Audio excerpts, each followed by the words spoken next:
जय गुरु जी संगत जी। नमस्ते टू एवरीवन। तो सबसे पहले तो मैं गुरु जी का शुक्राना अदा करना चाहूंगी कि मुझे ये मौका दिए सत्संग शेयर करने के लिए।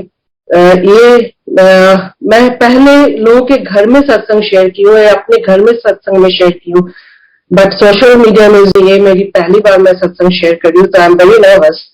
तो मेरा भूल चूक के लिए गुरु जी से ही माफी मांगूंगी और आप सब लोगों से माफी मांगूंगी। अंकल ने मुझे बताया है कि कोशिश करने के लिए ज्यादातर हिंदी में बोलने के लिए, तो मैं हिंदी में ही बोलूंगी, लेकिन मेरे हिंदी के लिए माफी चाहूंगी क्योंकि मैं ओरिजिनली बंगाली हूँ और मेरे सारे वो जेंडर्स गलत होता है, तो उसके लिए प्लीज मुझे माफ कर दीजिएगा। तो एनिमल का शब्द, आज जो दोनों शब्द हुए कि मतलब जन्म जन्म के साथ गुरु जी रहे, हमारे ऊपर हाथ रखें, इससे ज्यादा बड़ा चीज हम कुछ मांग भी नहीं सकते। तो लेकिन शुरुआत, जैसे गुरु जी बोलते थे शुरुआत से शुरू करने के लिए, तो शुरुआत से शुरू करने के पहले मुझे अपना बैकग्राउंड में थोड़ा सा इसलिए बताना चाहती हूँ कि बताने के लिए कि हम क्या सोच के आए थे गुरु जी के पास, और गुरु जी कितने प्यार करते और कितने दयालु और कितने हम सब लोग को माफ कर देते कि अगर हम सही भावना से भी नहीं आते हैं तब भी गुरु जी हमें प्यार से अपने फोल्ड में अगर ले लेते हैं तो कभी हाथ नहीं छोड़ते हैं और हमेशा साथ रहते हैं। तो मैं एक बंगाली हूँ, मैरिड टू अ भाटिया। तो मैं बचपन से कभी पूजा पाठ नहीं की, भगवान में हमेशा विश्वास थी, लेकिन कभी पूजा पाठ व्रत ये सब में नहीं थी। तो भगवान की जगह वो खाली थी, मतलब ठीक है, मालूम है कि हिंदू है तो शिव जी है, कृष्ण जी है, लेकिन भगवान बोलकर एक निराकार, मतलब कुछ दिमाग में नहीं था। तो बाद में गुरु जी के पास मैं एक अगर कहूंगी तो आके ही मुझे पता लगे थे गुरु जी भगवान है, तो फिर मैं झूठ बोलूंगी। लेकिन धीरे धीरे जब गुरु जी को ये भी नहीं समझ में आया था कि हम भगवान के पास आए, लेकिन इतना हो गया था कि गुरु जी का चेहरा, भगवान बोलने से गुरु जी का चेहरा दिमाग में आता था।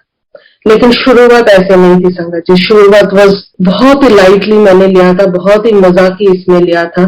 तो मैं वहीं से बोलूंगी और गुरुजी से मैं हर बार माफी मांगती कि गुरुजी ऐसा करने के लिए मैंने गलत थी, और गुरुजी आई एम श्योर मुझे माफ कर चुके हैं, नहीं तो हम गुरुजी के साथ जुड़े नहीं रह सकते। तो जैसे हम में से बहुत कम लोग होंगे जो बिना कोई मतलब के गुरु जी के पास आए। हमारे हर एक के पास कुछ ना कुछ प्रॉब्लम था, तभी गुरु जी के साथ जुड़े हैं। हमारे साथ भी ऐसे था। तो हमारे एक फ्रेंड मेरे हस्बैंड के बैचमेट थे, तो उसने बोला एक गुरु जी है हमारा, तुम चलोगे? तो उस टाइम वो फ्रेंड मेरठ पे पोस्टेड था। उस टाइम मैं अपना जॉब छोड़कर जा रही थी जहां पे हस्बैंड पोस्टेड थे। तो मैंने बोला हाँ ठीक है चल दूंगी। उसके बाद उसने उस टाइम जो है हम ऐसे ही गुरु जी के पास नहीं आ सकते थे। गुरु जी या तो खुद डायरेक्टली बुलाते थे या फिर कोई जाके परमिशन मांगते थे, तभी अगर गुरु जी हाँ बोलते थे तभी हम जा सकते थे। तो उसने गुरु जी से बात की थी, लेकिन somehow he did not communicate it to me, और मैंने भी कभी पूछा नहीं। उसके बाद प्रॉब्लम बढ़ता गया। 2004 फरवरी में हम दिल्ली में आए थे हमारे बैचमेट्स के गेट टुगेदर पे, आईआईटी का बैचमेट्स का गेट टुगेदर था, तो वहां पे आए थे। आके इसी फ्रेंड के घर में फिर सुबह गए। तो फ्रेंड ऑफिस जा रहा था, तो उसका ऑफिस का बैग खुला हुआ था और गुरुजी का एक छोटा सा फोटो वहां पे रखा हुआ था। तो हम अभी सब लोग जानते, तब तो गुरुजी के बारे में कुछ भी नहीं मालूम था, ना फोटो देखे थे, ना वो फ्रेंड ने कुछ बताया था, सिर्फ ऐसे ही बोला था कि मैं गुरुजी को जानती हूँ, जाओगे। And I had forgotten all about Guruji. लेकिन यही है कि जब टाइम होता है तभी गुरुजी के पास जाना होता है। तो मैंने एक झलक वो फोटो देखा, तो एक झलक में लगा कि बहुत फेयर, बहुत मतलब जैसे फॉरेनर जैसे कि एक झलक। तो मैंने मजाक से उसको बोला ये कौन सी रंग का फोटो रखे हो तुम अपना बैग में? तो उसने हंसा, बोला कि अरे वही गुरुजी है, मैंने तुम्हें बताना भूल गया था, चलोगे आज? तो उसी दिन हम वापस जा रहे थे दिल्ली से बाहर। तो ऐसे नहीं, फिर आज तो हम जा रहे वापस, फिर कभी आएंगे। फिर चला गया। उसके बाद हम और स्ट्रेस में आ गए, प्रॉब्लम्स बढ़ता गया। तो फिर सोचे कि अच्छा उसने बोला था, और एक फ्रेंड हमें बताया था, उसने बोला कि आसाम में गुवाहाटी में एक बाबा है, उसके पास जाओगे तो प्रॉब्लम सॉल्व हो जाएगा। तो वेरी सेल्फिशली हमने ये सोचा, मैंने सोचा, हमने भी नहीं बोलना चाहिए, मैंने ये सोचा कि पहले दिल्ली पास में दिल्ली वाला ट्राई कर लेते हैं। तो फिर हम उस फ्रेंड को फोन किया, बोला हाँ हाँ आ जाओ। तो उस फ्रेंड के साथ हम जब जा रहे थे, उसने हमें गुरुजी के बारे में या वहां पे क्या होता है क्या नहीं होता है, क्या बोलना चाहिए क्या नहीं बोलना चाहिए, कुछ रूल्स एंड रेगुलेशंस कुछ नहीं पता है। एक तरफ से वो बहुत अच्छा था कि हम एकदम क्लीन स्लेट में गए, लेकिन एक तरफ से ये भी था कि हमने गलतियां खूब सारे की, जैसे हमें मालूम ही नहीं था कि मांगना नहीं चाहिए, सीधे ही जाके मान, ये पता नहीं कि मान पाते नहीं मान पाते, लेकिन कम से कम कोशिश कर सकते थे। लेकिन ये भी था कि कुछ नहीं मालूम था, तो गुरुजी से मतलब जैसे मैंने अपने फादर को बहुत साल पहले खो दिए थे, जैसे कि मैंने उनको फादर के रूप में देखा, मतलब एक बहुत और बहुत बहुत प्यार मिला। तो उसमें सिर्फ इतना बोला कि तुम इतना कर सकते हो, कि मैंने बोला देखो मैं जाऊंगी तुम्हारे, अच्छा इसके पहले और एक चीज बताना पड़ेगा कि मतलब मैं जब कोई प्रॉब्लम चल रहा था तो मैं खूब सारे एस्ट्रोलॉजर्स वगैरह सबके पास गई थी, तो कई लोगों ने बोला अरे तुम नॉनवेज खाती हो, इस चक्कर में तुम्हारा प्रॉब्लम है। And I love my food, मुझे नॉनवेज खाना बहुत अच्छा लगता है। तो मैंने वो पंडितों के बातों में आके नॉनवेज खाना भी छोड़ दिया था। हम दोस्त फ्यू 5-6 मंथ्स मेरे जिंदगी का बहुत ही मिजरेबल, मैं जब दूसरे लोगों को देखती थी तो मुझे बहुत ही खराब लगता था, और कुछ फायदा भी नहीं हुआ तो मुझे बहुत खराब लगता था। तो मैंने इस फ्रेंड को बोला कि देखो मैं जाऊंगी, लेकिन अगर तुम्हारे गुरु ने मुझे बोला कि नॉनवेज खाना छोड़ दो, फिर मैं वापस नहीं आ रही। और वैसे भी I am going to give him 1-2-3 months, उससे ज्यादा अगर मेरा काम हो गया तो ठीक है, और अगर नॉनवेज खाना बोल दे, मना कर दे, तब तो मैं वापस आज के बाद जाऊंगी नहीं। तो उसने हंस के बोला कोई बात नहीं, तुम जाके सिर्फ can you go and touch his feet, ताकि उनका मत्था टेक सकता है। ऐसे बिल्कुल, इतना तो हमारे संस्कार पे है कि हम बड़ों का पैर छूते हैं, तो वो मैं बिल्कुल कर सकती हूँ।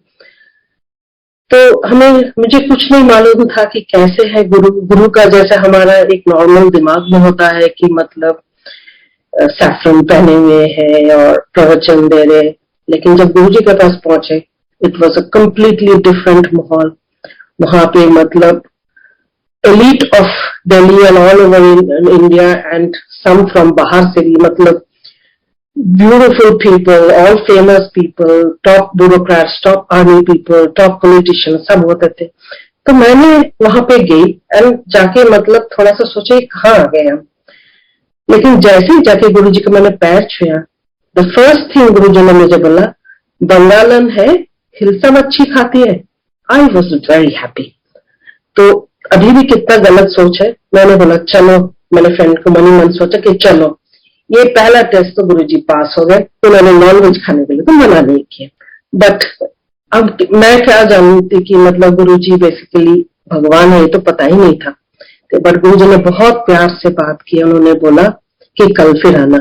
अच्छा कल जो है, अगले दिन जो है हमने अपना कुछ जर्नलिस्ट फ्रेंड्स वगैरह के साथ कुछ पार्टी वार्टी ऑर्गेनाइज थी, तो फिर उनको फोन करके कैंसिल करना पड़ा। फिर अगले दिन आए, फिर बहुत अच्छा लगा वो साथ में बैठ के लंगर करना। फिर गुरुजी ने बैठ के लोगों से सत्संग शेयर करवाते थे छोटा छोटा ग्रुप्स में कि भाटी आंटी सुन।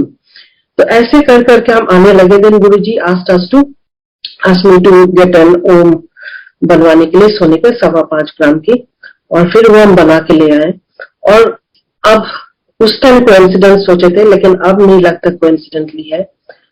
जो सुनार के पास गए, उस दुकान के नाम भी था गुरुजी ज्वेलर्स, जय गुरु ज्वेलर्स, समथिंग लाइक दैट। उस टाइम लगा था अच्छा ये तो मतलब इंटरेस्टिंग है, गुरुजी ने बोले हैं और ऐसे दुकान के नाम भी ऐसे हैं। तो हमने आके वो भी ब्लेस करवाए। और फिर उसके बाद जो मैंने 1 महीना 2 महीने सोचा था, वो तो हम भूल ही गए कहा। मतलब वो एक मैग्नेटिक पुल था गुरुजी का, और इतने प्यार वाले वहां पे आके जैसे पॉजिटिविटी का पूरा रिचार्ज हो जाता था। उस टाइम हम लोग, मेरे हस्बैंड दिल्ली में पोस्टेड नहीं था, हम बाहर थे, तो हम मौका ढूंढते थे कि कैसे कैसे हम दिल्ली में आए, या तो कोई टूर बना ले, या फिर कुछ ना हो तो वीकेंड में ही आ जाए। ये तो मालूम था कि थर्सडे टू संडे है, तो वीकेंड फ्राइडे नाइट को आ जाए या सैटरडे आ जाए। और गुरुजी से सिर्फ गुरुजी से मिलने आते थे, फ्रेंड्स रिश्तेदार किसी को नहीं बताते थे। लेकिन आके रुकना पड़ता था कहीं, तो किसी फ्रेंड के घर में जाते थे, ये भी अच्छा नहीं लगता था। जैसे होटल में जैसे जो शाम को हम निकल जाते थे गुरुजी के पास, उन्हीं से गाड़ी मांग के लेकर चले जाते थे, या फिर कोई गेस्ट हाउस का इंतजाम किए होते, फिर ऐसे करके चले जाते थे। इस तरह हमारा गुरुजी के साथ जर्नी शुरू हुआ। और एक बार जो शुरू हुआ वो रुका नहीं, थैंकफुली, थैंक्स टू गुरुजी की कभी हमने पीछे मुड़ करते ही देखा। गुरुजी के साथ वो चलता रहा। इनफैक्ट ऐसे शुरू हुआ था, लेकिन बाय 2007 जब गुरुजी चोला छोड़कर गए, तब कुछ दिन के लिए तो लगा था कि हम अनाथ हो गए, कि अब हम क्या करेंगे, हम अब किस गुरु के पास जाए, कहाँ जाए, कैसे हमारा प्रॉब्लम सॉल्व हो। लेकिन धीरे धीरे धीरे बड़ा मंदिर में तब बहुत ही कम संगत आते थे हम लोग उस टाइम, क्योंकि सबका विश्वास उस टाइम हिल गया था। स्पेशली जब बहुत पुराने संगत थे, गुरुजी जिनके साथ एक एक पल एक एक डायरेक्शन देते थे, हम सबको लग रहा था कि अब हमें कौन बताएगा। हमें कुछ भी छोटा प्रॉब्लम होता था, हम जाके गुरुजी के पास जाते थे, अब हमें कौन बताएगा। लेकिन गुरुजी ने धीरे धीरे ड्रीम्स में आके दर्शन देने लगे, फ्रेगनेंस देने लगे, बहुत सारे ऐसी चीजें ऐसे करके हाथ दिखाने लगे कि हमें पता लग गया कि गुरुजी साथ में है। तो उस टाइम जब हम गुरुजी के पास, जब गुरुजी चोला में थे, इनिशियल फर्स्ट मंथ या सेकेंड मंथ में गुरुजी ने मुझे ये भी बोला कि जा तुझे ब्लेस किया, कल्याण किया। तब ये सब वर्ड्स तब महत्व नहीं समझ में आता था। हमने स्माइल करके जी गुरुजी, क्योंकि हम तो आए थे 1 पॉइंट एजेंडा लेकर कि हम इसके लिए आए हैं, अब गुरुजी के इसका सॉल्व करना है। But Guruji took his own time to give us that blessing. It took us a long time. लेकिन जैसे मैं कह रही थी कि 2007 के बाद शुरू में विश्वास हिला था, लेकिन धीरे धीरे जाके जब विश्वास दोबारा और स्ट्रांग बढ़ा, तब तक हमें ये विश्वास हो गया था कि अगर जो हम सोच के गुरुजी के पास आए, अगर वो हमें नहीं मिल पा रहा है तो उसमें हमारा कुछ भलाई है। क्योंकि तब तक हम देख चुके थे कि ऐसे कुछ नहीं है जो गुरुजी नहीं कर सकते, और जो हम आए थे उनके लिए तो बहुत ही छोटी चीज है, वो तो गुरुजी ऐसे ही कर सकते हैं। लेकिन गुरुजी ऐसे करके हमें उस रास्ते में चलने सिखाया कि अगर जो मांग रहे वो अगर नहीं मिल रहा हो तो उसको भी एक्सेप्ट करना सिखाए थे। तो जब शुरू का फर्स्ट और सेकंड मंथ में गुरुजी ने एक दिन मुझे अचानक, मुझे याद है एम्पायर स्टेट के जो स्टेप्स थे, वो वहां से हम जब वापस आगे लेकर जा रहे थे तो गुरुजी ने बोला कि आंटी नौकरी कर। तो तब मैंने गुरुजी को बता रही कि गुरुजी हाँ मैं पहले नौकरी करती थी। तो मेरे हस्बैंड भी समझाने, बोला अच्छा किधर? तो मैंने बोला गुरुजी EIL। बोला अच्छा वो क्या है? तो तब तक हमें गुरुजी को नहीं मालूम, हमने सोचा कि अच्छे तो गुरुजी है, इनको क्या EIL इंजीनियर्स इंडिया लिमिटेड, इनको इंजीनियरिंग वगैरह का क्या पता है। तो मेरे हस्बैंड और हम दोनों इंजीनियरिंग बैकग्राउंड के, उसके बाद उन्होंने सिविल सर्विसेज ज्वाइन किया लिए। तो मैं इस कंपनी EIL में जॉब करती थी, तो इट बिकेम बहुत मुश्किल हो गया क्योंकि हस्बैंड का ट्रांसफरेबल जॉब था कि नौकरी कर पाना, तो मैं छोड़ चुकी थी। तो अंकल ने भी ये बोला कि गुरुजी वो EIL में जॉब करती थी, अभी छोड़ दी। अच्छा नौकरी कर ले। तो ये बात यहीं पे खत्म हो गया। इसका सिग्निफिकेंस हमें 2008 में जाके मिला, जब हम वापस दिल्ली में पोस्टेड हुए। तब मैं 2002 में जॉब छोड़ चुकी थी। 2002 टू 2008 में जॉब नहीं कर रही थी। 2008 में जब वापस हम दिल्ली में आए, तब हम लोग को एकोमोडेशन मिला किदवई नगर। किदवई नगर मुश्किल से, मेरा ऑफिस था भिकाजी कमातने से पहले, मुश्किल से 2 किलोमीटर था। और वहां पे इत्तेफाक से वहां पे मेरा वो सैलरी अकाउंट तब तक वो एक्टिव था। तो एक दिन ऐसे ही बैंक में गई थी। तो बैंक में जब गई तो मैनेजर ने बोला अच्छा पहले EIL में जॉब करते थे, आपने छोड़ दिए? तो मैंने बोला हाँ छोड़ दिए। बोला अरे, तो और एक भी टेलर ने बोला अरे EIL का नौकरी कोई छोड़ता है, इतना बढ़िया नौकरी है, आप ऐसे कैसे छोड़ दिए? ऐसे नहीं ठीक है, मतलब उनको क्या बोलना कि मैंने क्यों छोड़ा है, नहीं छोड़ा है। And frankly I was okay quitting my job. Only thing I used to miss इसके माय सैलरी, नहीं तो मुझे कोई दिक्कत नहीं। मैं I was happy living the life of a homemaker. घर में मुझे कोई दिक्कत नहीं थी। तो फिर उन्होंने, बैंक वाले ने बोला कि आपको मालूम है कि अभी EIL ने एक पोस्ट निकाला है ओनली फॉर XCIL, और उस टाइम एम्प्लॉयमेंट न्यूज हुआ करता था कि उसमें निकला है। तो हमने जाके फिर एम्प्लॉयमेंट न्यूज खरीदा, देखा कि वाकई उसमें से XCIL एम्प्लॉयज के लिए है, तो जाके अप्लाई किए। And the only thing EIL ने मुझे उस टाइम इंटरव्यू में पूछा गया कि अगर आपका हस्बैंड फिर से दिल्ली से बाहर पोस्टिंग हो जाए तो फिर क्या आप जॉब छोड़ देंगी, आप रहेंगी? सो द ओनली थिंग जो मुझे उनको एश्योर करना पड़ा कि मैं तो उनके, मैं हस्बैंड चाहे जहां भी जाए मैं वहीं पे करूंगी। तो and I got the job back. मतलब वो जैसे गुरुजी 2004 में बैठ के मुझे ब्लेस कर दिया कि मैं वापस EIL में, ऐसे बोले तो अच्छा EIL में, बाद में पता लगा गुरुजी ऐसे कई बार मुंह से ऐसे वर्ड्स बोलते थे जस्ट टू ब्लेस दैट। तो लेकिन वो बात हमें उस सिग्निफिकेंस तब नहीं मालूम था कि गुरुजी ने जब नौकरी कर ले बोला, गुरुजी ने बोल दिया तो वो तो पत्थर की लकीर है, वो तो होना ही था। लेकिन वो उस टाइम भूल गए थे। 2008 में जब दोबारा नौकरी ज्वाइन किया मैंने, तब जाके पता लगा। But again my husband got posted इस टाइम इंडिया के बाहर, तो फिर मुझे फिर से छोड़ना पड़ा, दैट्स अ डिफरेंट थिंग। तो एनीवे सो तो गुरु जी के साथ ऐसे ही हमारा जर्नी शुरुआत हुई। उसके बाद जैसे मैं कह रही थी कि गुरु जी पुराने संगत, बहुत पुराने संगत, बड़े बड़े डॉक्टर्स, बड़े आर्मी के लोग, पॉलिटिशियन, बहुत सारे लोग आते थे। गुरु जी ऐसे छोटे छोटे ग्रुप्स बना के बोलते थे कि सुन भाटियाली सुन, सत्संग सुन, and then those were the days, वो जो सत्संग सुन रहे थे कि मतलब किसी का ऐसे चम्मच से बाईपास सर्जरी हो जा रहा है, किसी का ऐसे यूट्रस में ही उसके बेबी हो जा रहा है, किसी को कैंसर है, गुरु जी ऐसे ही ब्लेस कर दे रहे, एंड ऑल काइंड ऑफ सत्संग। तो मतलब धीरे धीरे धीरे धीरे मतलब जैसे कि मतलब लगा कि ये तो बहुत ही सही जगह है, हमें मतलब we have just come, it was like magic. और जो आते थे वो जो हमें इतना अच्छा लगता था, वो जो इतना पॉजिटिव एनर्जी होता था कि हम ऐसे ही बोलते थे कि हम जैसे रिचार्ज करने जा रहे हैं। तो हमें लगा कि ये तो गुरु जी के पास कुछ भी हो सकता है, लेकिन तब तक हमें ये नहीं मालूम था कि गुरु जी भगवान है। अच्छा, जो फ्रेंड हमें साथ में लाए थे उसने ये काम बहुत अच्छा किया था, एक तो गुरु जी के पास लेकर आए and he brought us only on the first day. फिर उसने हमें अगले दिन बड़े मंदिर ले गए, और बड़े मंदिर जाने का रास्ता तक बिल्कुल सुनसान, मतलब लग रहा था जैसे दिल्ली के बाहर पता नहीं कहाँ चले गए। वहां पर जाके हमें बड़े मंदिर ऐसे घुमाए। उस टाइम सिग्माली अंकल शायद थे वहां पर, कोई थे नहीं क्योंकि इट वॉज अ नॉन संगत डे। उस टाइम तो संगत बड़े मंदिर होते भी नहीं थे। और फिर उसके पास एक फोटो था गुरु जी का, स्वरूप, उस समय फोटो ही बोलते थे, उसका हमने फोटो खींच के छोटे छोटे पासपोर्ट साइज फोटोज स्वरूप जैसे बना के हम अपना वॉलेट्स में डाल के रखे थे। उस टाइम मेरी सिस्टर रहती थी न्यूयॉर्क में नहीं, ऑल्बनी में, न्यूयॉर्क स्टेट में ऑल्बनी में रहती थी।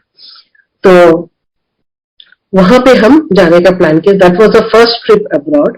तो कभी पहले नहीं था, वीसा नहीं मिल रहा था। हस्बैंड को मिल गया because he was a government servant, but since I was an engineer and I quit my job, तो मेरा वीसा मिल पाना मुश्किल था। तो पहले दिन उन लोगों ने वापस भेज दिए। हमें लगा कि शायद देंगे नहीं मुझे वीसा। हमने मेरे गुरु जी कुछ नहीं बताए थे, लेकिन वो हम हमेशा ऐसे प्लान करके आते थे कि हम दिल्ली तभी आए जब हम गुरु जी के पास जा सकते हैं। तो फिर अगले दिन फिर उन्होंने बुलाया एम्बेसी में, और without any question they even मुझे भी 10 साल का वीसा दे दिया, which was unheard of in those times. In fact जितने लोगों को पता लगा कि मतलब, क्योंकि I was a prime candidate कि मैं वहां पे रुक जाऊंगी। The only thing that asked me was कि so why did you quit your job. तो मैंने बोला नहीं, मेरा हस्बैंड दिल्ली के बाहर पोस्टेड थे, it was difficult family life के लिए। तो बोला so was it a love marriage. तो मैंने बोला जी yes it was a love marriage, and they immediately gave me 10 years visa. They did not see our, हमें वो बैंक स्टेटमेंट्स और सारी चीजें ले गए थे, कुछ नहीं लगे। उसके बाद हमने टिकट वगैरह लेकर जब फिर गुरु जी को हमने ये भी नहीं बताया कि हम यूएस जा रहे हैं। जिस दिन जा रहे हैं उसके पहले दिन हम फिर आए दिल्ली, और फिर आके जब वापस आज्ञा लेकर जा रहे हैं तो Guru ji smiles and said colourful. So we knew कि Guruji knew that we are going off next day, and it was a beautiful, beautiful trip. जहां जहां हमें जाना था सब बहुत बढ़िया से हुआ। Only problem was कि by that time, from 2002 onwards, my husband developed a very severe asthma का problem. इनफैक्ट दिल्ली में दिक्कत होता था। हम इनफैक्ट जब आते थे बहुत डर डर के आते थे, तो कि एजमा का फिर से अटैक हो जाए, क्योंकि 2 बार उसके पहले इतना सीवियर अटैक हुआ था कि was admitted in emergency and it was almost a touch and go case. लेकिन गुरु जी के पास आने के बाद वो धीरे धीरे वो प्रॉब्लम सॉल्व हो गया। Of course we he had to take medication and all, लेकिन वो धीरे धीरे that problem just vanished as a problem. लेकिन यूएसए तब हम मई में गुरु जी के पास है, and we had gone to USA after Guru ji birthday. I think we had gone in August, जुलाई में गुरु जी का बर्थडे में गए थे। उस साल हंसराज हंस गए थे। तो फिर उसके बाद हम वहां पे जब गए, वहां पे जाके फिर से और एक बार ऐसे ट्रिगर हुआ। वहां पे जाके फिर से वो इमरजेंसी में ले जाना पड़ा, and again all those emergency treatment and nebuliser and all those things किए। तो मेरे सिस्टर जो है उस time she had just started working, तो उसने एक येलोस्टोन नेशनल पार्क बोलकर एक वहां पे ऑर्गेनाइज किया था। तो वहां पे उसी वीक जो है ब्लिजर्ड का बहुत ही बर्फ वाला उसका वार्निंग था। और ठंड में ज्यादा प्रॉब्लम हो जाता था मेरे हस्बैंड को। तो हमने उसको बोला कि देखो हमें अभी ये अटैक हुआ, वी कैन नॉट गो। तो उसने बोला कि देखो मैंने बहुत मेहनत करके और बहुत पैसा खर्च करके इसको मैंने प्लान किया, लेट अस गो। वहां पे पहुंच के अगर कुछ प्रॉब्लम होगा, आफ्टर ऑल ये यूएसए है, जरूरत होगा तो हेलीकॉप्टर आके एयरलिफ्ट कर लेगा, बट लेट अस गो। तो हम उनको मना नहीं कर पाए, तो हम चले गए। लेकिन वॉलेट में हमारा गुरुजी के पास गुरुजी का फोटो था। अच्छा, तब तक ये भी था कि बोथ ऑफ अस, हम दोनों इंजीनियर हैं, और मेरे मदर को मालूम था गुरुजी के बारे में, सिस्टर्स को हल्का फुल्का, लेकिन बताए नहीं थे, क्योंकि हम नहीं चाहते थे कि हमारे मजाक उड़ाया जाए, और गुरुजी से उतना प्यार हो गया था कि गुरुजी क्या कोई मजाक उड़ाए। लेकिन हम ये नहीं बोल पाते थे कि हम पढ़े लिखे, तो बोले गुरुजी वॉज अ सीक्रेट। गुरुजी के बारे में हम किसी को नहीं बताते थे, ना फ्रेंड्स को ना फैमिली को। वो हमारा बहुत ही बल्कि मतलब वॉलेट में भी छुपा के से रखा जाता था कि मतलब ऐसे एक झलक देख लेंगे। तो हम वहां पे येलोस्टोन नेशनल पार्क पहुंचे, और एवरी डे वो स्नो स्टॉर्म का वार्निंग था। तो मैं सिस्टर को पूछती थी निकलने के पहले, 7 दिन हम थे, 7 दिन मैं पूछती थी कि आज किस तरफ जाना है, एंड इनवेरिएबली उसी दिन उस डायरेक्शन में वो ब्लिजर्ड का वार्निंग होता था। तो मैं धीरे से वो गुरुजी का फोटो देखकर प्रे करती थी कि गुरुजी आज हम उस तरफ जा रहे हैं, आज उधर ना स्नो स्टॉर्म। और वहां पे मतलब every each of the 6 days, हर दिन मैं हर रोज प्रे करती थी कि, और उस दिन उस तरफ हमें किसी दिन स्नो स्टॉर्म नहीं मिला बिल्कुल। अगर नीला आसमान नहीं भी मिला तो बिल्कुल मतलब साफ मौसम मिला। और मतलब वहां पे वो बोलते हैं गाइजर्स देखने के लिए, वो जो देखना होता है हम सब कुछ देखे। इनफैक्ट कुछ जो गाइजर्स हॉट वाटर स्प्रिंग होते हैं, कुछ हो रहा था कि मतलब वो अगले दिन इरप्ट होना होता है, इरप्ट होना था शेड्यूल्ड। लेकिन हम उस दिन गए, जैसे हम उसके सामने से गुजर रहे वो इरप्ट कर जा रहे, as if it was magic. वहां पे ग्रिजली बेयर बोलकर होता है, उसको देख पाना बहुत मुश्किल काम होता है। लेकिन हम लोग ऐसे ग्रिजली बेयर को देखे, वो सड़क पे आके बेंच पे अगर बगल में बैठ गया कि हम आधा घंटा तक देखते रहे, फाइनली हम बोर होकर चले गए, लेकिन वो ग्रिजली बेयर वहां से हटा नहीं। ऐसे गुरुजी का महिमा है। मतलब गुरुजी मेडिकल चीज तो हर चीज क्यों कर सकते हैं, लेकिन इस तरह weather, that was the first time we experience. In fact after the second और थर्ड डे मेरी सिस्टर बोलने लगी कि whatever magic you are doing, या जिसको भी जो बोल रहे हैं प्लीज टेल हिम कि आज हम इस डायरेक्शन में जा रहे हैं, तो आज इस डायरेक्शन में नहीं हो। तो इट वॉज वेरी फनी, लेकिन that is how Guruji blesses us. But हम ठहरे इंडिया से हम गए हुए थे उस time, that was the first trip abroad. 7th day मैंने थोड़ा सा लालच है, मैंने गुरुजी को बोला गुरुजी मैंने कभी स्नोफॉल नहीं देखा है, आज तो लास्ट डे, आज कितना प्रॉब्लम होगा, आज हम स्नोफॉल थोड़ा सा देख लें। एंड अब विश्वास नहीं करेंगे, उस दिन हमें फिर स्नोफॉल भी मिल गया। Jai Guruji. That is how Guruji मतलब listens to the smallest wish. मतलब बड़े बड़ी चीज तो गुरुजी देखते हैं, कितने सारी चीजें तो गुरुजी बिना बताए हमें ब्लेस किए हैं। मतलब मुझे ऐसे मालूम याद है कि हमें हस्बैंड को, मेरा बहुत हाई फीवर हुआ था यहाँ पे दिल्ली आने के पहले, लेकिन फीवर ठीक हो गया था। लेकिन हम आए अगले दिन, मेरे हस्बैंड को कोलकाता में एक कॉन्फ्रेंस था, तो had to go, it was a weekend. तो मैं साथ में जा रही थी, सिंस मेरे मदर सिस्टर्स वो लोग कोलकाता में रहती है, तो मैं उधर जा रही थी साथ में। तो it was Friday night, Saturday morning हमारा फ्लाइट थी। तो गुरुजी ने बोला कि कल फिर आ जाए। मैं कई बार गुरुजी का बात समझ नहीं पा रही थी, बाहर निकला। फिर अंकल ने बोला कि गुरुजी फिर कल आने के लिए बोल रहे, आप क्या करें, कल फ्लाइट है। ऐसा कैसे बोल देंगे, कल फ्लाइट है, कल कैसे गुरुजी आने के लिए बोल सकते हैं। तो I was one of those person. मुझे मालूम है कि बहुत सारे संगत बोलते थे गुरुजी के सामने बोल नहीं पाते थे, गुरुजी की तरफ देख नहीं पाते थे। लेकिन पता नहीं, मैं या तो मेरा लेवल उतना ऊपर का नहीं था, मैं बहुत मतलब मैं संभाव गुरुजी की तरफ हमेशा ऐसे घूरती रहती थी, जैसे कि मतलब आंखों से, मतलब मैं लाइक एवरी जितना ब्लेसिंग्स ले सकते हो, मतलब गुरुजी की तरफ घूरती रहती थी। और गुरुजी से मतलब मैं ना जाने कितने बार कितने सारे डाउट्स बिना विदाउट एनी हेजिटेशन जाके क्लैरिफाई करती थी। मैं फिर वापस मुड़कर आई, मैंने गुरुजी से पूछा गुरुजी कल फिर आना है। मुझे ने बोला हाँ कल फिर आए। तो फिर हमने, बट इतना हो गया। तो this was I think in 2005। तो इतना तो गुरुजी में विश्वास तब हो चुका था कि गुरुजी बोल रहे हैं कि कल फिर आना है, So doesn't matter कि फ्लाइट कैंसिल हो, doesn't matter. उस टाइम फ्लाइट के tickets were big amount for us, और लास्ट मिनट मतलब रात को 11-12 बजे कैंसिल करे तो मान लीजिए कि मतलब कुछ भी आपको वापस नहीं मिल रहा, that was a big amount for us that time. तो लेकिन उतना विश्वास हो चुका था कि हम आके वो कैंसिल कर दिए. और फिर नेक्स्ट दिन फिर आए, गुरुजी ने फिर ब्लेस किए. फिर संडे को हम गए और वहां पे वापस पहुंच के मुझे पता लगा कि मेरा डेंगू हो गई थी. एंड जो मुझे उसके पहले पता नहीं था, वो जो फीवर था वो डेंगू वाला फीवर था, and my platelet counts had fallen quite a bit. But then Guruji मुझे ब्लेस करके मेरे मदर के पास भेजा, जहां पे मुझे, वहां पे अदरवाइज मैं अकेली होती, जहां पे हस्बैंड पोस्टेड थे. यहाँ पे मैं मदर पे वहां पे गई, जहां पे मुझे अच्छे से सब लोग टुक केयर ऑफ मी. और फिर बिना कोई मतलब बहुत आराम से प्लेटलेट काउंट्स वापस आ गए, जैसे गुरुजी पहले से ही ब्लेस कर दे for the platelet counts for the dengue, मतलब there is nothing to worry. तो ये सब तो गुरुजी, ये हमें तब तो इमीडिएटली पता लग गया कि मतलब गुरुजी ने क्यों रोके थे. लेकिन गुरुजी हमें ना जाने कितने बार कितने सारी चीजों से ब्लेस किए जो हमें पता भी नहीं, क्योंकि उन्होंने दिन बताए ब्लेस करते हैं, लेकिन जैसे छोटे छोटे चीजों में पता लग जाता है. So this was in 2007. 2007, I think April या May 2007 ही होगा शायद, अप्रैल एंड हो सकता है. तो बैसाखी में मैं आने वाली थी बड़ा मंदिर, लेकिन उसी टाइम हमारे पास एक छोटा सा जर्मन शेफर्ड एल्सेशियन पपी आया, जो बहुत मतलब उसके जस्ट पहले दिन तो मैं नहीं आ पाई. तो उसके साथ एक दिन हम लोग ऐसे लॉन में खेल रहे थे, हम जहाँ पोस्टेड थे वहां पे खेल रहे थे. खेलते खेलते उसका दांत मेरे हस्बैंड के पैर में लग गया. तो लिटरली एक बूंद से खून निकला था. लेकिन वो सिंस बहुत ही छोटा था पपी, तो उस टाइम उतना छोटा डॉग को वैक्सीनेशन नहीं हो सकता था, ही वॉज अनवैक्सीनेटेड. तो my husband is very very fussy about this things. उन्होंने नहीं मुझे सारे वो एंटी रेबीज लगाना है, एटीएस लगाना है, टेटनस का शॉट लगाना है, वो सब लगाए. और उसके बाद हम फिर दिल्ली आए. That was a schedule trip.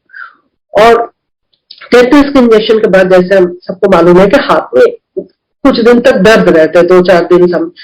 So my husband's pain tolerance level is a little low.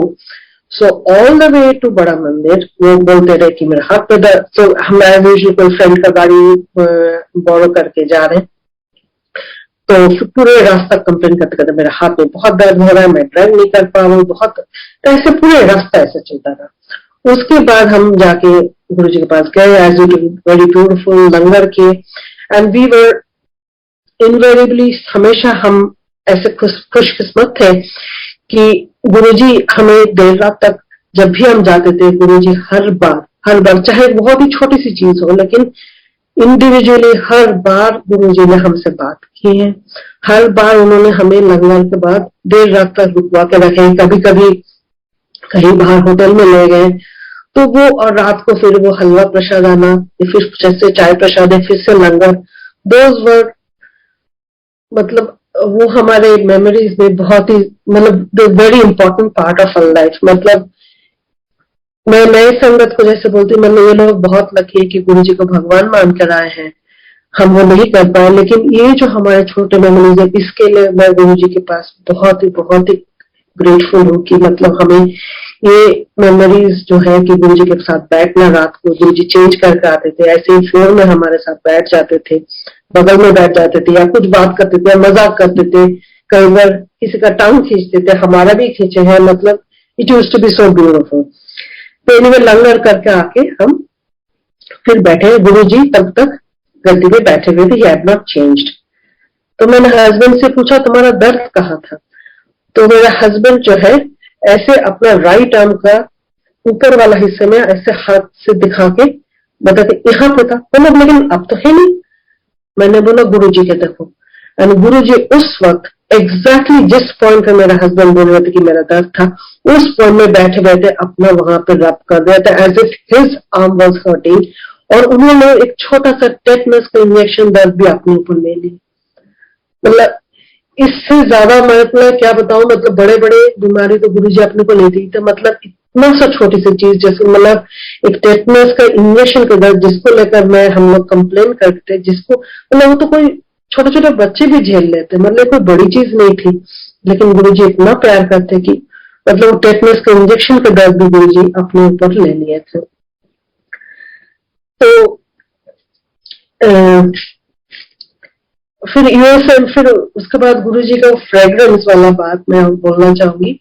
तो जब हम लोग आते थे एम्पायर स्टेट, वो गेट के पास से ही फ्रेग्रेंस मिल जाता था, अक्सर मिलता था।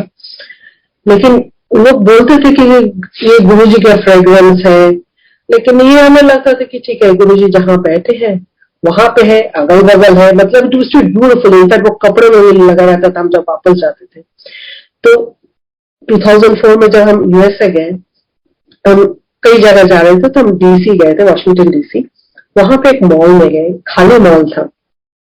ऐसे एस्केलेटर से ऊपर चढ़े एंड स्ट्रॉन्ग फ्रेग्रेंस गुरुजी का। तो मैं चारों तरफ देख रही हूँ कि और कोई क्रॉस भी नहीं है, तो कि और किसी से आए। फिर मैंने ढूंढा कि कोई परफ्यूम का शॉप वगैरह अगल बगल नहीं है, लेकिन ऐसे कुछ नहीं है।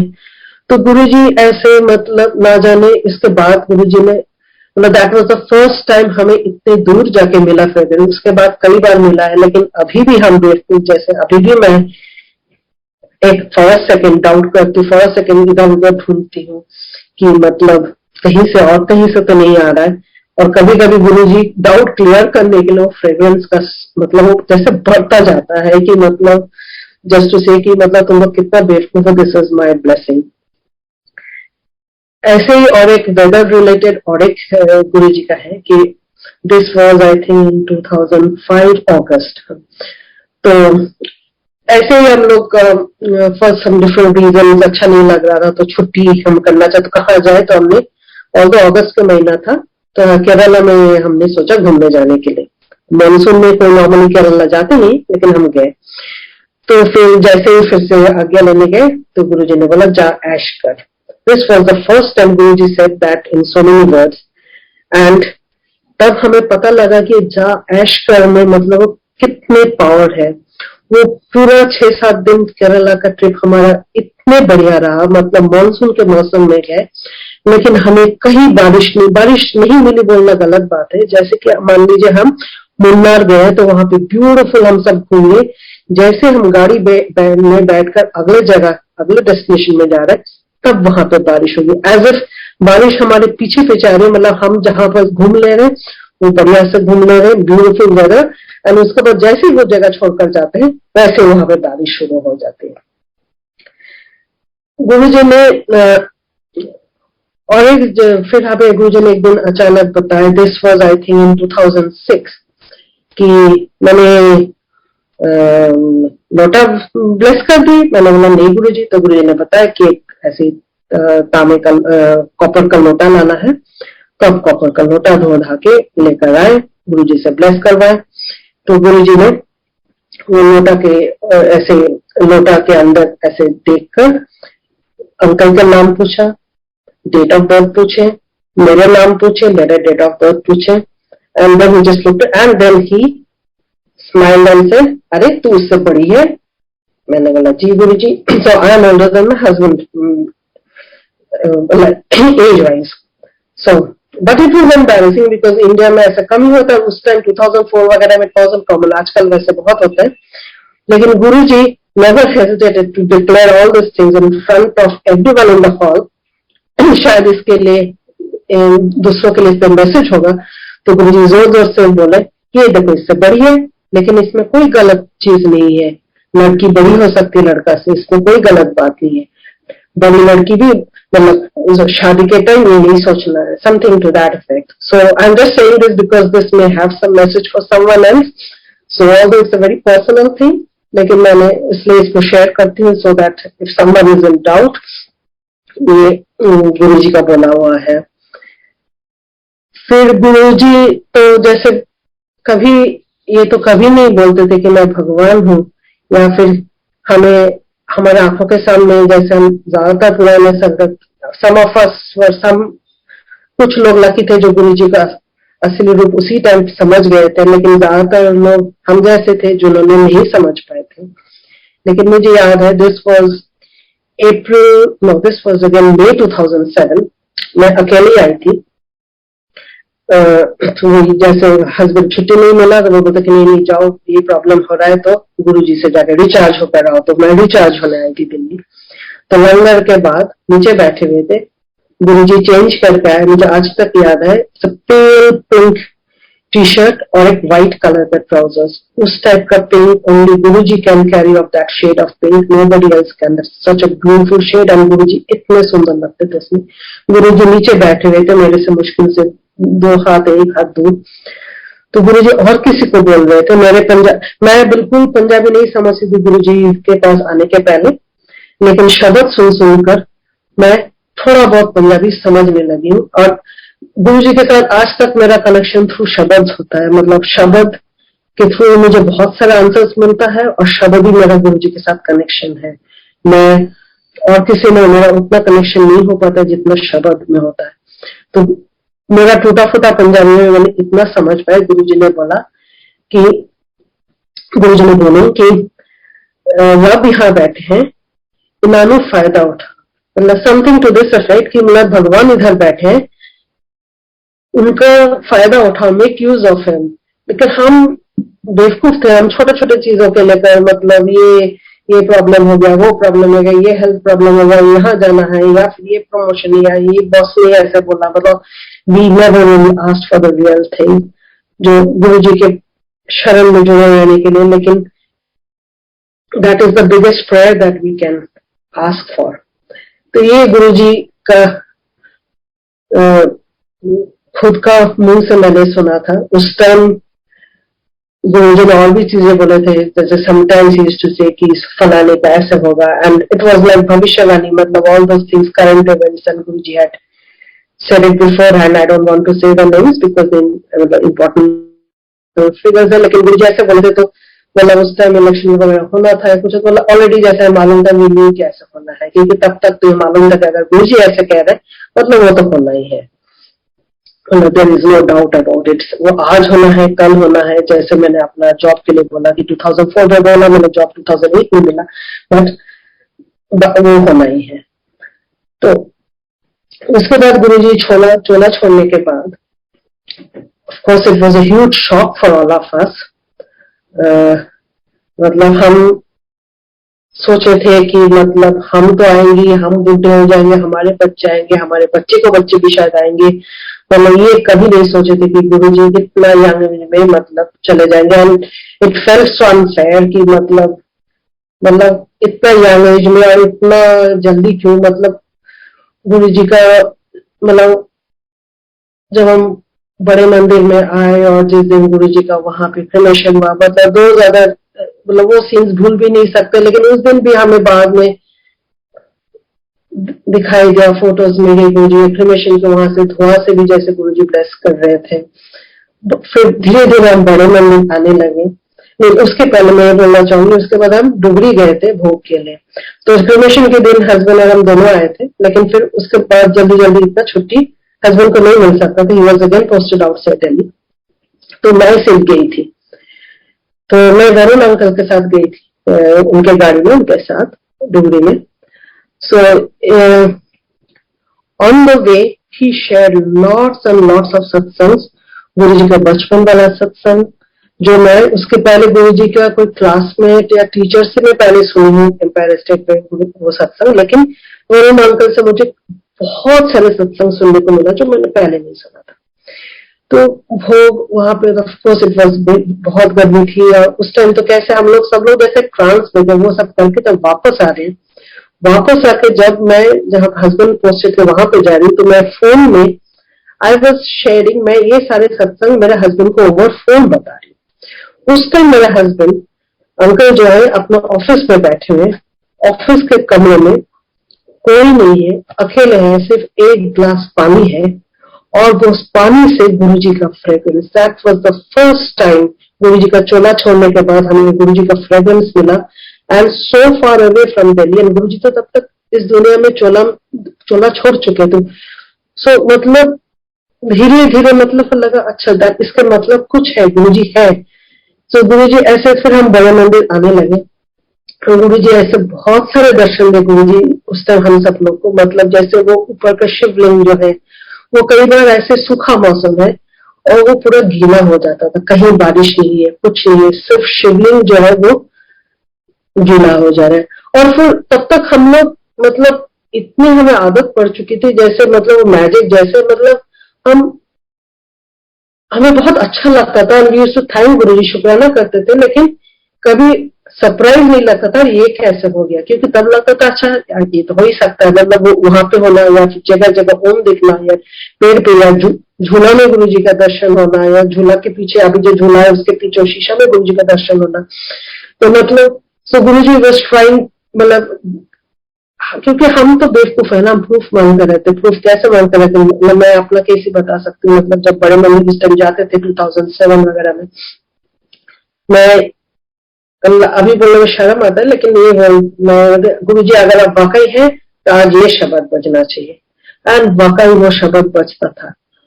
तो मतलब इस तरह करके छोटे छोटे चीजों करके गुरुजी हमारे सारे डाउट्स मतलब हटाते थे। और उसके बाद तो फ्रेग्रेंस के दौरान ड्रीम में आके गुरुजी बहुत बहुत बार हमें गाइड किए हैं। फिर हमारे तो डिमांड्स की लिस्ट के कभी खत्म नहीं होता, छोटे छोटे चीजें। मतलब अब मैं बड़ी चीज शायद मांगती नहीं हूँ, मतलब लेकिन तब भी होते ही, तब भी every day I have a long list of things कि गुरुजी मतलब अपने लिए भले ना मांगे, लेकिन फैमिली के लिए मोस्टली मतलब मांगती रहती हूँ छोटा मोटा बहुत। तो मुझे याद है कि once it was a Monday, मेरी बर्थडे थी, तो उस टाइम मैं जॉब करती थी वापस ईआईएल में, जैसे मैंने पहले बताया था कि मैंने वापस जॉब करती थी उस वक्त। तो उसके बाद मैं वहां से एक शॉर्ट लीव बोलकर लेकर आके, वो छतरपुर के वहां पे एक मिठाई की दुकान था, वहां से वो मोतीचूर के लड्डू लेकर, हम उस टाइम हम ऐसे लेकर जा सकते थे, कुछ स्पेशल ओकेजन होता था तो हम ले जाते थे। फिर वो वहां पे जाके मंदिर में रखते थे, फिर वहां पे बड़ा मंदिर में सेवादार होते थे, वो डिस्ट्रीब्यूट कर देते थे। तो लेकिन सिर्फ मतलब वहां पे जाके गुरुजी, मतलब उस टाइम तो बिल्कुल खाली होता था, मतलब वो इटसेल्फ कितना ब्लेसिंग, वहां पे घंटे पर घंटे हम बैठे रहते थे गुरुजी मतलब हॉल के अंदर, वो इटसेल्फ इतना बड़ी ब्लेसिंग्स होती थी। लेकिन तब भी हमारा तो मतलब इट इज मेरी तो ख्वाहिश की कमी नहीं है, लेकिन मतलब गुरुजी मेरा आज बर्थडे है, क्या स्पेशल होगा आज, क्या स्पेशल होगा। तो आप मानेंगे नहीं, उस दिन एक हॉल के अंदर एक टीवी, एक कॉर्नर में एक छोटा सा टीवी स्क्रीन लगा हुआ था उस टाइम। शुरुआत में लगी रहती थी, लेकिन उसके बाद आई डोंट रिमेंबर कब हट गया, लेकिन शुरुआत फर्स्ट 2-3 इयर्स में लगा रहता था वहां पे एक टीवी स्क्रीन कॉर्नर में, लेफ्ट कॉर्नर में। उसमें सडनली वीडियो प्ले होने लगा, और उसमें दिखाने लगे कि क्या वीडियो में क्या प्ले रहे कि गुरुजी बर्थडे केक काट रहे। मतलब इससे ज्यादा बढ़िया ब्लेसिंग्स अब क्या मिल सकता है कि मतलब मेरी birthday and I am asking for special blessing, and Guruji अपना बर्थडे केक काट के, मतलब एज इफ उन्होंने केक काट के मतलब ब्लेस किया। और बर्थडे केक से मुझे और एक चीज याद आया कि this also I tell everyone कि ये गलती हमने की है, तो मैं नहीं चाहती कि और कोई करे। तो 2004 गुरुजी ने बताया थे कि 7 जुलाई को मंदिर आए, तो हमें फिर लोगों ने बताया कि 7 जुलाई गुरुजी का बर्थडे है, तो हमने ठीक है आ जाएंगे। इनफैक्ट थोड़ा सा लगा था कि अच्छा मतलब अपने बर्थडे है, एनीवे हम आए। तो इट वॉज वेरी नाइस। अभी अगर हम सोच के देखें तो मतलब उस वक्त तो लगा था बहुत भीड़ है, लेकिन अभी के मुकाबले में तो वो कुछ भी भीड़ नहीं, अभी तो नॉर्मल संगत उससे ज्यादा भीड़ होती है। तो लेकिन वो हंस राजा हंस का फंक्शन थे और बहुत अच्छे थे, मतलब everything was very nice, except कि उस दिन वो गुरुजी के साथ 1-to-1 इंटरेक्शन नहीं होगा, जो हमें गुरुजी, हमारा आदत बिगड़ चुकी थी कि गुरुजी के साथ हम हमेशा बात करेंगे, गुरुजी हमेशा स्माइल करेंगे, हमेशा कुछ बोलेंगे, 1-to-1 में हम जाके कुछ प्रॉब्लम बताएंगे, गुरुजी उसके लिए आंसर देंगे।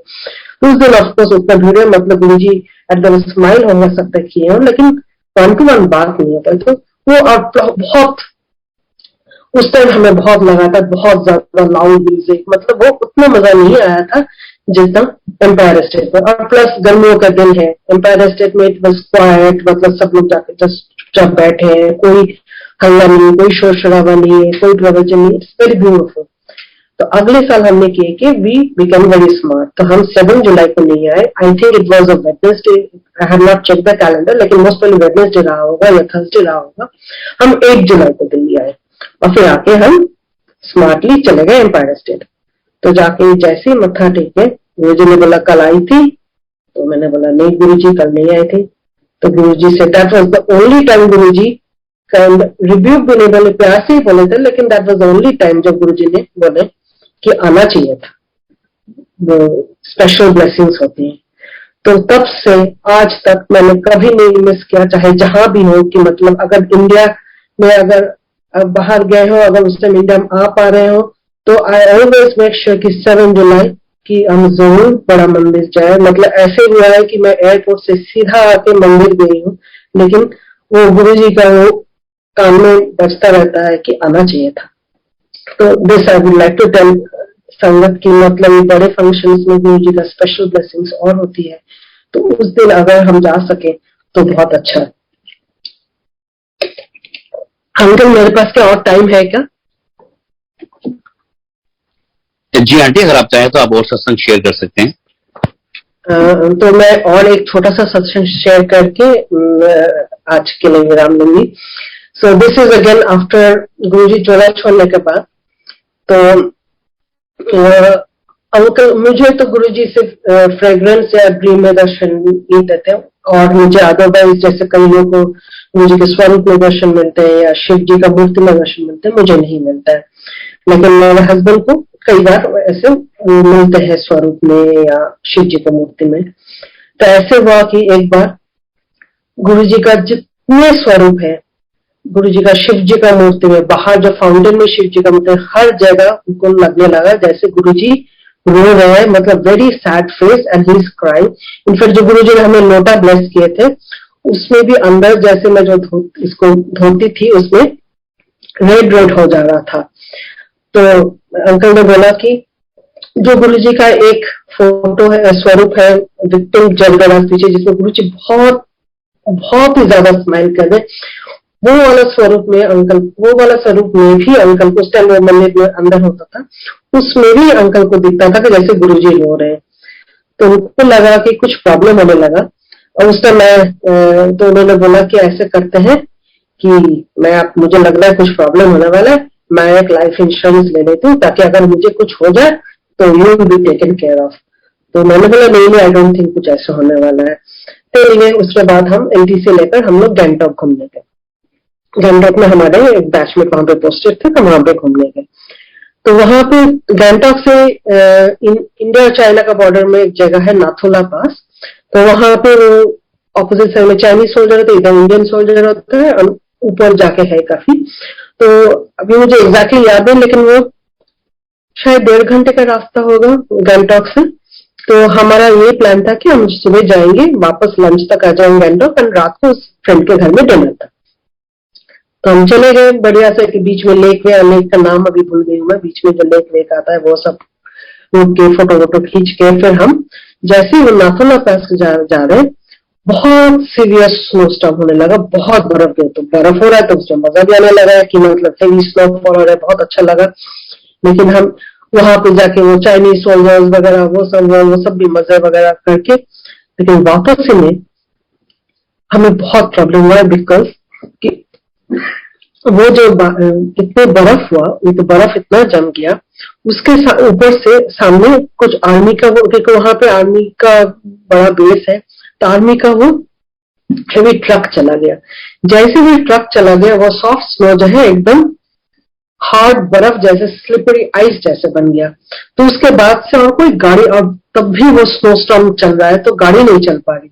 तो हमारे पास जिप्सी थी उस टाइम, जिसमें 4 व्हील ड्राइव था, तो 4 व्हील ड्राइव तो गाड़ी तब भी चल सकता, लेकिन वो इतने स्लिपरी हो गया था रास्ता कि बहुत मुश्किल से जा रहे थे। तो मेरे ख्याल से वो एक आध ट्रक और एक शायद आर्मी का एक आध ऐसे जिप्सी टाइप की कोई गाड़ी, और हमारी गाड़ी सिर्फ चल रही थी, बाकी सारे गाड़ी मतलब कोई चल नहीं पा रहे थे, सारे सड़क पे वो ठंड में रुक गए।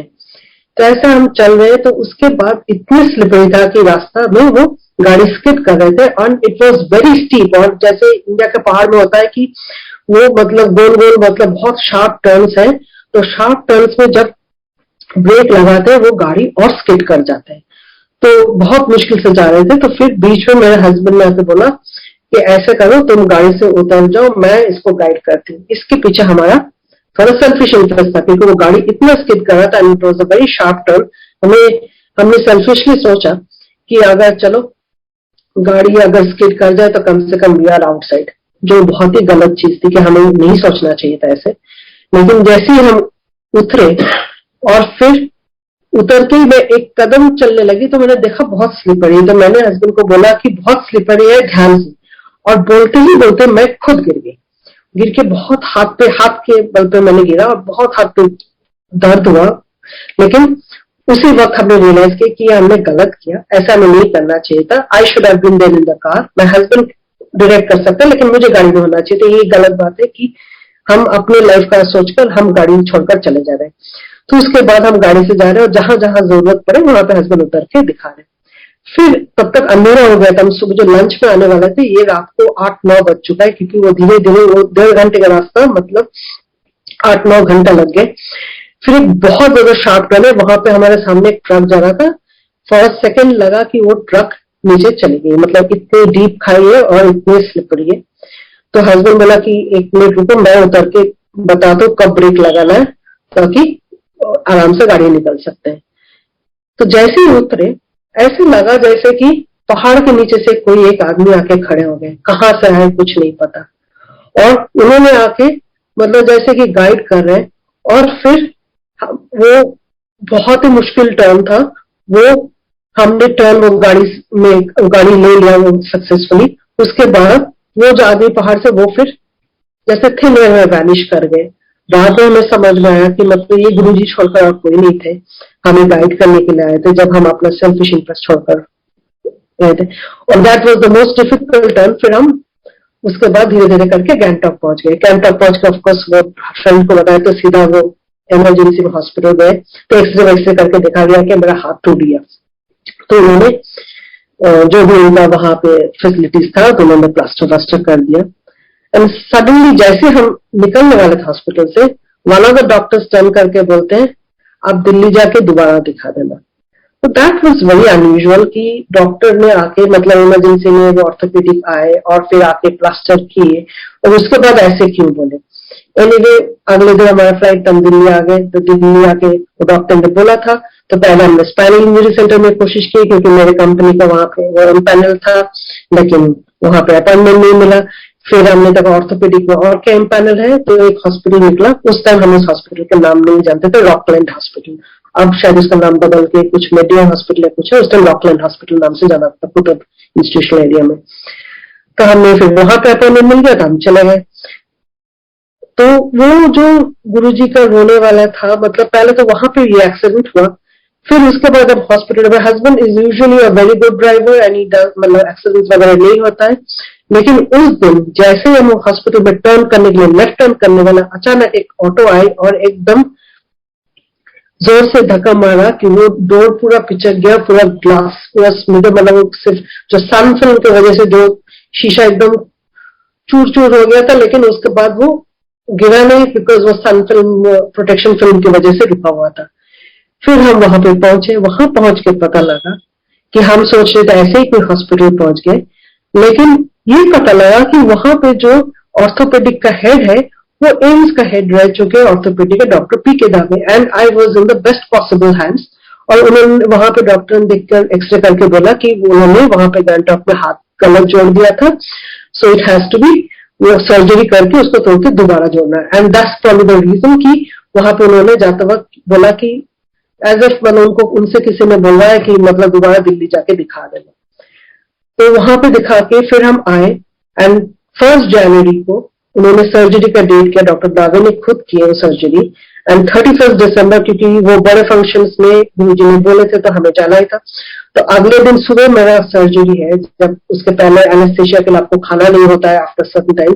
मैं वहां पे बैठ के गुरुजी का ब्लेस किया, लंगर पूरी सब्जी जैसे बड़े फंक्शन में होते हैं, पूरी सब्जी हलवा सब खा के अगले दिन गया। एंड वो सर्जरी आराम से हो गया, हाथ अच्छे से जुड़ गया। मुझे याद है एक दिन बड़े मंदिर में एम्बेसडर आंटी प्रेम शर्मा आंटी मिली थी, उन्होंने देखकर बोला क्या वो आंटी हाथ टूट गया, चलो गुरुजी जान बचा दी। ये गुरुजी का फेवरेट काम हुआ करता था, हाथ पैर तोड़ देना।